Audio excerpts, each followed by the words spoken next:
Hello student, infinity institute में आपका स्वागत है। आप लोग हमारे टारगेट कोर्स को ज्वाइन कर सकते हैं। आप कॉल करके कोई भी अपनी क्वेरी हो आप पूछ सकते हैं। और हम लोग क्लास 11 फिजिक्स के फाइनल एग्जाम क्वेश्चन 21 टू 25 देखेंगे। आप प्रीवियस वीडियो में 20 तक देख सकते हैं। हिंदी में ज़्यादा का एग्जाम है, तो let's move to the question. जैसे ABC है, अकॉर्डिंगली 1 मार्क्स 2 मार्क्स 3 मार्क्स आपका असाइन होगा। तो अब यहाँ पे क्वेश्चन है, a body cover 12 metre in 2 second. आपका 12 मीटर का जो डिस्टेंस है वो 2 सेकेंड में कवर करता है। 20 metre in 4 second. How much distance it will cover 4 second after the 5th second. तो अभी आफ्टर द 5th सेकेंड में ये कितना डिस्टेंस ट्रेवल करेगा। देखें, given in that the motion जो होगा 1 डायमेंशन एंड बॉडी जो है चेंज नहीं कर रहा है क्योंकि सीधे जा रहा है। Moving static velocity in the direction of the acceleration. तो उसका जो फॉर्मूला है आपका s = u + a × 2t - 1/t। अब बस सिंपल सा आपको क्या करना है, गिवन डाटा को पुट करना है। तो मान लीजिए कि u जो आपका initial velocity, v final velocity मानते हैं। तो डिस्टेंस आपका s = जो फर्स्ट केस में कितना है 12 पुट कर दिया, t 2 सेकेंड। तो आपने यहाँ पे पुट किया डिस्टेंस 12, u आपका initial velocity a, t time 2 second, तो 2 × 2 4 - 1 3, 3a/2 आपका आ गया। अब यहाँ क्या करिए, हमने क्रॉस मल्टीप्लाई कर दिया, 2u + 3a/2, तो 2 को फिर क्या कर दिया, क्रॉस मल्टीप्लाई कर दिया, तो 2 × 12 आपका 24 आ गया। तो यहाँ से इक्वेशन 1 आपका आ गया, 2u + 3a = 24। अब केस 2 था आपका 20 मीटर के लिए, तो 20 मीटर के लिए आपको कितना टाइम था यहाँ पे 4 सेकेंड। तो 4 × 2 - 1 आपका कितना आ गया 9, 8 - 1 आपका 7। तो 20 = u + 7a/2। फिर क्रॉस मल्टीप्लाई कर दो आप, तो 2 × 20 आपका 40 आ गया। तो 2u + 7a = 40। तब इक्वेशन 1 आ गया, इक्वेशन 2 आ गया। अब क्या करोगे, सब्सट्रैक्ट करोगे। अब देखोगे कि यहाँ पे 2u सिमिलर टर्म है इसलिए सब्सट्रैक्ट किए। अब यहाँ पे +3a - 7 है, तो क्या आ जाएगा -4a = 24 - 40 करोगे -16 आ जाएगा। तो a = कितना आ गया 4 मीटर/सेकंड²। अब आप क्या कर सकते हो, a का वैल्यू आ गया हमारा 4 मीटर/सेकंड²। तो a का वैल्यू को किसी में पुट करोगे इक्वेशन 1 या 2 में, तो आपका क्या आ जाएगा u आ जाएगा। Let's put in the 1। तो 2u + 3 × 4 कितना आ गया 12 = 24 है राइट साइड में। तो 2u = 24 - 12, तो 2u = कितना आ गया 12, u = कितना आ गया 6। अब ये इक्वेशन वैल्यू को हम लोग क्या करेंगे, जो आपका डाटा है, तो कह रहा है कि now the distance cover in 4 second after 5th second. After 5th + 4 कितना आ गया 9। तो 9 माइनस अब क्या करेंगे 5 को माइनस करेंगे। तो ये क्या कर रहा है, distance cover in 4 second after 5th second. तो हम क्या करेंगे 9 का निकालेंगे और 5 को माइनस कर देंगे। तो s = 6 जो आपका ut + ½ a t²। तो u आपका 6 था, ये आपका 9 आया। तो उस तरीके से u आपका निकाल दिए और u 6 आ गया और t आपका 5, और यहाँ पे आपने t5 पुट कर दिया। तो यहाँ से 6 × 9 54, ½ 4 9² 81, 6 × 5 30, ½ 4 5² 25। सिंप्लीफाई किए, अब हाफ को 4 से कर दो मल्टीप्लाई, तो 2 ही आ जाएगा। 4 को 2 से डिवाइड करो 2 ही आ जाएगा 81। उसी तरीके से यहाँ पे भी करो, डायरेक्टली भी कर सकते हो IITT या UH सॉल्व। अब 2 × 81 162 आ गया आपका, 2 × 25 50 आ गया। अब 162 + 54 216 और 50 + 30 80 आ गया। तो 216 - 80 आप माइनस सब्सट्रैक्ट कर दीजिए 136 मीटर। तो इस तरीके से आपका जो होगा आंसर 136 मीटर आ गया। तो ये सिंपल सा क्वेश्चन है, आप उसको इजीली सॉल्व करें। अब यहाँ पे 2 balls are thrown simultaneously, ये और में क्वेश्चन है। आप या तो पहले वाला करिए या तो इस क्वेश्चन को सॉल्व करिए। 2 balls are thrown simultaneously, A vertically upward speed 20 मीटर/सेकेंड from the ground, फिर है B जो vertically downward from height 40 metre with the same speed। एक को ग्राउंड से आपका फेंका गया और एक को आपका एक हाइट से। तो अभी यहाँ पे एक बंदा 40 मीटर का हाइट पे था, तो 40 मीटर के हाइट पे यहाँ से फेंका गया। तो वही पूछा जा रहा है यहाँ पे, with the same speed and along the same line of motion at what point do two ball collide, या कब वो दोनों बॉल को जब नीचे से फेंका जाता है ऊपर से फेंका जाता है तो कब वो मिलेंगे। मैचिंग पॉइंट बताना है। तो U1 आपका अपवर्ड, U2 आपका डाउनवर्ड, वेलोसिटी सेम है।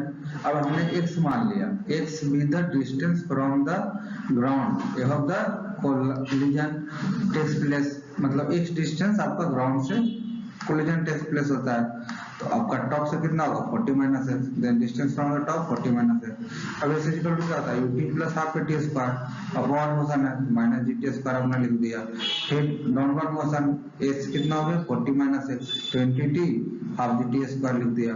अब दोनों इक्वेशन को ऐड कर दो तो x माइनस एक्स जीरो हो जाएगा, यहाँ पे आएगा 40 आ गया, half G T square plus G T square cancel, 40 equal to 40 T, यहाँ से हम लोग को मिल गया t इक्वल टू 1 सेकेंड।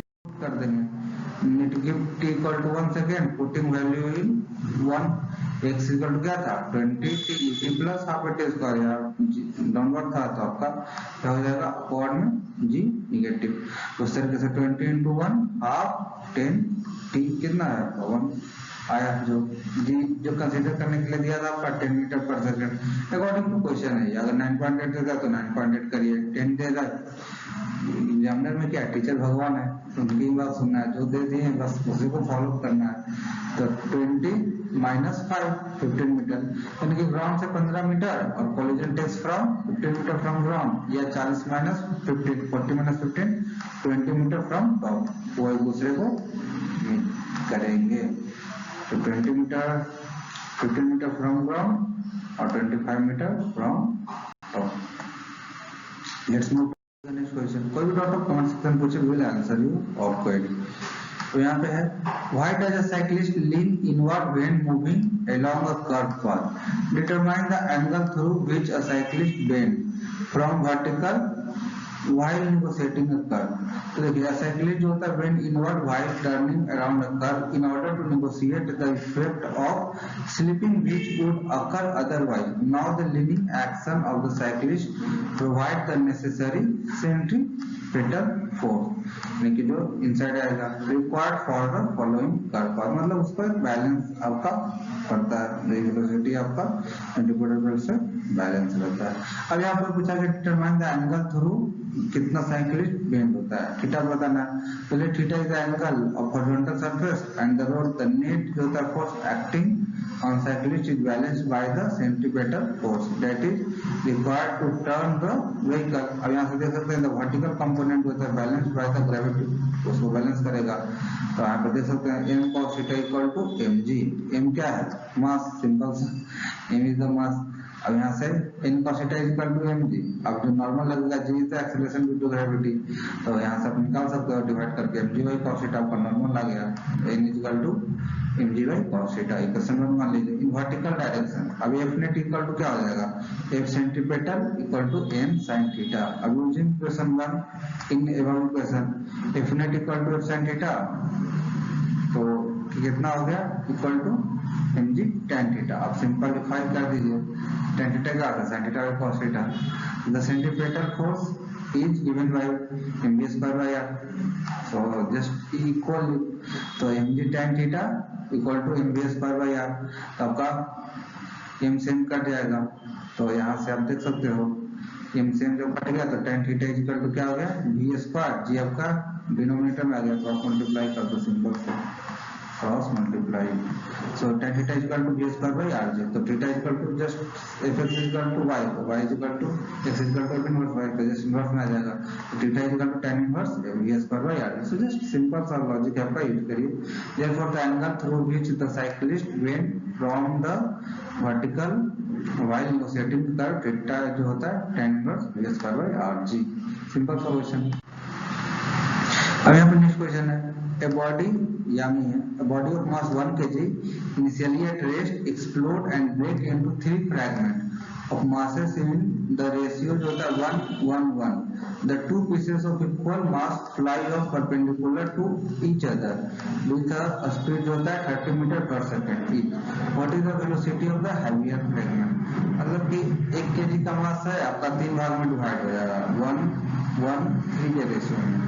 अब दो को कर रहा है कि इक्वल मास ऑफ परपेंडिकुलर जो होता है आपका टूटता है, fly or perpendicular to each other with a speed 30 meter per second each. What is the velocity of the heavier fragment? तो total mass of the body जो होता है m is equal to 1 kg. So mass of the first fragment m1 is equal to 1 by 5 into 1 0.2 kg. Mass of second fragment m2 is equal to जो होता है simple 1 plus 1 plus 1 1 plus 1 plus 3 अपने 1 by 5 किया 0.2 kg. Second fragment का भी 1 by 5 into 1 तो 0.2 और third fragment क्या करेगा 3 by 5 into 1 तो 0.6. तो इसी प्रोपोर्शन में आपका क्या हुआ है डिवाइड हुआ है. अब हम नेक्स्ट देखते हैं वेलोसिटी जो दिया हुआ आपका 30 मीटर पर सेकंड. तो सिंपल सा सबका निकाल लीजिए मोमेंटम. तो p1 is equal to mass into velocity. तो पहले का मास 0.2 वेलोसिटी 30 तो 6 kg मीटर पर सेकंड. फिर उसी तरीके से सिमिलरली p2 m2 भी अपने 6 kg मीटर पर सेकंड. और थर्ड फ्रैगमेंट जो होता है fly in opposite direction resultant होता है p1 and p2 so that total momentum जो of the system explosion remains 0. Momentum क्या आ जाएगा p3 equal to p1 square plus p2 square under root. तो p3 equal to 6 square plus 6 square 6 root 2. So अब यहाँ से momentum आ गया उसको m3 से डिवाइड कर दीजिएगा तो क्या आ जाएगा वेलोसिटी आ जाएगा. Simple momentum equal to mass by velocity. Mass divide कर दीजिए वेलोसिटी आ जाएगा. तो 6√2 डिवाइडेड बाय 0.6 आपका 10√2 मीटर पर सेकंड. तो ये पूछा था what is the velocity of heavier particle. Heavier particle आपका वही था 3.6 kg. तो उसका वेलोसिटी आपका 10√2 मीटर पर सेकंड. तो सिंपल सा था आपका कांसेप्ट यूटिलाइज करिए and get the mass. Next question है so that the total mechanical energy of free falling body remains constant throughout its fall. अगर कोई free fall body है तो उसका जो होता है remains constant throughout its fall. यहाँ पे बोल रहा है कि total mechanical energy जो रहेगा आपका कंजर्व रहेगा. सिंपल सा. तो let us consider an object m throw upward with height h. यहाँ से कोई मास लें h तक आपने ग्राउंड से हिट करवाया. एट पॉइंट a यहाँ पे आपने अब ये पॉइंट तक रीच करवा दीजिए. The body must have at rest v equal to 0. अब जो इनिशियल पॉइंट पे रहेगा let us consider mass m through upward h through ground level. तो यहाँ पे ग्राउंड लेवल पे क्या था वेलोसिटी इनिशियल में 0 था. तो आपका यहाँ से PEA equal to potential energy जो mgh काइनेटिक एनर्जी आप यूज पढ़ते हैं. इनिशियल तो 0 था तो रेस्ट में था बेचारा. तो total energy equal to PEA plus kinetic energy. Kinetic energy 0 तो PE आपका mgh आ गया. When the body drop down let us say it cover the distance x at point C.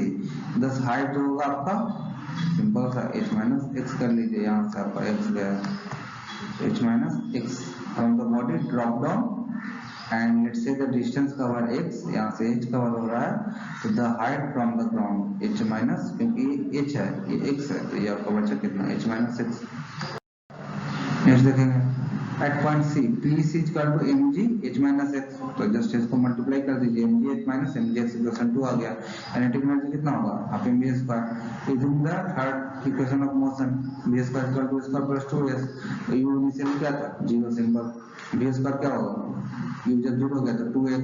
अब ये क्या है ग्रेविटेशनल फोर्स ग्रेविटेशनल एक्सेलरेशन. तो कितना हो जाएगा g.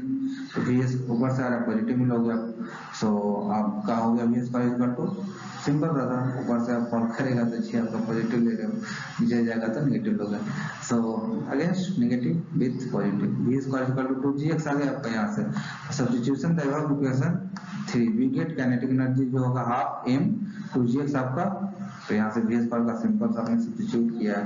जो भी जस्ट उसको हम लोग सब्स्टिट्यूशन करते रहेंगे हमारा आपका इजी फॉर्म करेगा.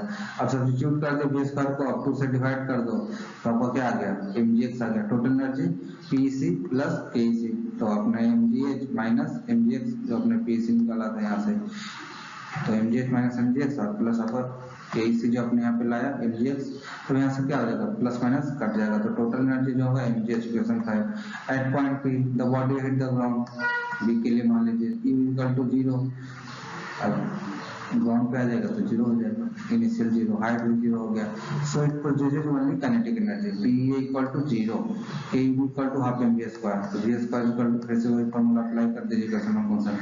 तो v square equal to 2gh substituting the equation 6 KE भी kinetic energy half M V square, तो V square equal to 2gh, तो अब 2 से 2 डिवाइड कर दिए तो क्या आ गया mgh आपका आ गया। तो total energy equal to p kev plus kev, तो यही आपका mgh। सो जस्ट आपका हर एक केस में कंजर्व रह रहा है mgh तो आपका प्रूफ हो गया यहाँ पे। नेक्स्ट देखेंगे 4 पार्टिकल्स जो है यहाँ पे आपका ये बता रहा है कि 4 kg, 2 kg, 3 kg, 5 kg are respectively located at 4 corners A, B, C, D of a square।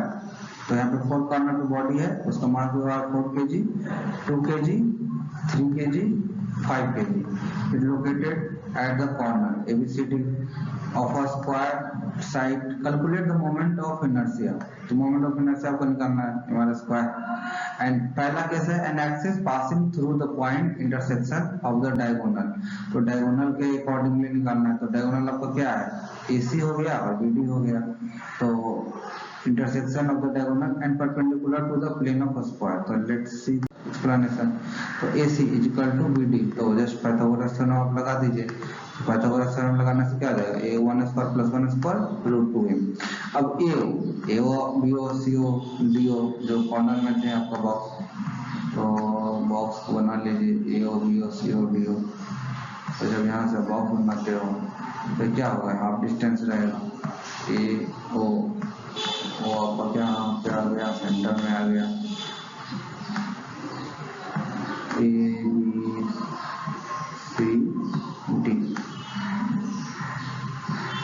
यहाँ से AOBCD आपको कितना आ जाएगा √2, उसको डिवाइड कर दीजिए क्योंकि ये तो आपका कितना आ गया AC। पाइथागोरस थ्योरम से A1 था 1 स्क्वायर प्लस 1 स्क्वायर √2m आ गया, तो उसको AO हाफ डिस्टेंस ही रहेगा AOBOCOD को, तो आपका 1/√2m आ गया। अब कह रहा है about the axis passing through O and perpendicular to the plane of a square. होता क्या है हमारा स्क्वायर, तो m कितना आ गया 4, अपने जो पॉइंट के अकॉर्डिंगली है मास और आपका परपेंडिकुलर डिस्टेंस अभी आपने देखा 1/2 m 1/2 का और का होल स्क्वायर डिस्टेंस का होल स्क्वायर, तो 4/2 आ जाएगा 1/2 का होल स्क्वायर 1/2। इसी तरीके से 2 × 1/2 का होल स्क्वायर 3 × 1/2, तो यहाँ से 4 × 1/2, 2 × 1/2, 3 × 1/2, 5 × 1/2। तो काम कर सकते हैं सब को ऐड कर दीजिए 4 + 2 6, 6 + 3 9, 9 + 5 14 और इनको ऐड कर दीजिए। तो 1/2 आप सब में कॉमन कर लो, तो सबने अब कॉमन कर लिया तो 1/2 हो गया। तो आपने 4 2 6 6 3 9 9 14 14 को 2 से डिवाइड कर दो 7 kg मीटर स्क्वायर आपका आ गया फर्स्ट केस में।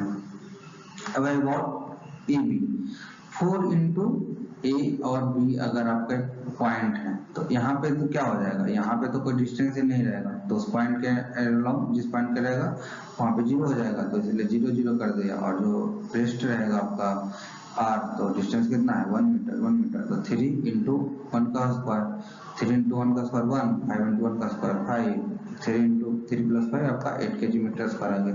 सिंपल है हमारा स्क्वायर कंसेप्ट यूज करिए। एवॉर्ड डायगोनल BD B से D है, तो इस पॉइंट पे डिस्टेंस 0, इस पॉइंट पे 0, तो आप यहाँ पे 4 और आपका R जो है 1/2, तो इसका होल स्क्वायर प्लस B का 0 आपका फिर 3 × 1/2 का स्क्वायर और इस पॉइंट का 0, तो 4 × तो फिर से वही करिए 4 + 3 7 × 1/2 7/2 3.5 kg मीटर पर स्क्वायर 3.5 kg मीटर स्क्वायर। तो simple we have to use the concept to clarity with the our points and we gain the mark things we want। अब यहाँ पे क्वेश्चन लास्ट सेशन क्वेश्चन आज के session का, तो यहाँ पे है derive the relation between the alpha beta gamma जो थर्मल एक्सपेंशन होता है सॉलिड। फिर देखेंगे we know that L is equal to simple सा जानते हैं L is equal to L into 1 plus alpha t। Alpha क्या हो जाता है कोएफिशिएंट ऑफ लीनियर एक्सपेंशन। तो अब नेक्स्ट देखेंगे A into एरिया में देखेंगे एरियल एक्सपेंशन A into क्या जाएगा 1 प्लस बीटा डेल्टा टी। तो बीटा क्या होता है, coefficient of radial expansion, simple है, linear expansion, areal expansion, gamma क्या हो जाएगा क्यूबिकल एक्सपेंशन। तो v equal to v into 1 plus gamma delta T आपका cubical expansion. So now v equal to v into just expand कर दे, multiply कर दीजिए v इनटू गामा टी, और फिर आपको क्या आ जाएगा, ये मल्टीप्लाई करिए तो गामा भी डेल्टा टी, इक्वल टू भी 1 प्लस गामा डेल्टा टी। अब एल क्यू इक्वल टू क्या आ जाएगा, v equal to L cube होता है, तो बस आपने क्या किया, इसको सिंप्लीफाई कर दिया, क्यूब कर दिया, तो simplify, area equal to L square होता है, volume equal to L cube हो गया, तो उसी तरीके से आपने उसको प्रोपोर्शन में कर दिया। तो वहां से ए क्यू 1 प्लस 3 स्क्वायर भी 3ab स्क्वायर बी क्यू, तो उसको आपने एक्सपेंड कर दिया प्लस बी का क्यूब, तो L cube equal to L cube 1 plus 3a delta T. अब इन दोनों को भैया आपने रिमूव किया, तो यहाँ पे है neglecting 3a square delta T square plus alpha A cube delta T cube, because they are the small value, less than the 0.000.1 में रहेगा तो उसका कोई मीनिंग नहीं रहता, तो इसलिए हम लोग उसको जस्ट एलिमिनेट कर देते हैं। तो एल क्यू इक्वल टू कितना आ गया, L cube 1 plus 3a delta T, B equal to क्या आ गया, L cube 1 plus 3a delta T, तो v इक्वल टू क्या आ गया 1 प्लस गामा डेल्टा टी, तो v equal to 1 plus 3a delta T, तो 1 प्लस गामा डेल्टा टी आपका 1 plus 3a delta T, gamma delta T equal to 3a plus delta T, gamma equal to 3a। तो देखिए simple सा, simple आपने aerial में क्या किया, a square, तो एल स्क्वायर तो सिंपल 2 हो जाएगा, वॉल्यूम में क्या किया एल क्यू, तो 3 हो जाएगा। तो इसी तरह से b इक्वल टू 2a आपका एरिया में a equal to 1 into beta delta T L square 1 plus alpha delta T square, तो a equal to L square 1 plus 2a alpha square delta T square, so a into 2a delta T. तो simple सा था, और इसको आपने remove कर दिया बेचारे का स्मॉलर वैल्यू के कारण, alpha delta T square neglecting due to the smaller value, so आ गया alpha beta gamma equal to 1 2 3। तो सेम चीज है, जस्ट एक्सपेंड करिए, आपका उसका जो है हायर टर्म को रिमूव करिए या एलिमिनेट करिए, आपका लेंथ के प्रोपोर्शन में आ जाएगा, तो अल्फा बीटा गामा का आपका प्रोपोर्शन आ गया 1:2:3। सिंपल सा क्वेश्चन था, सिंपल सा आपका स्टेप था, आपको मार्क्स ऑब्टेन करने हैं। हम लोग हमारे टारगेट कोर्स को ज्वाइन कर सकते हैं, कॉल करके हम लोग से पूछ सकते हैं। Thank you student, like share and subscribe the channel, press the bell icon to get all notification. Thank you student.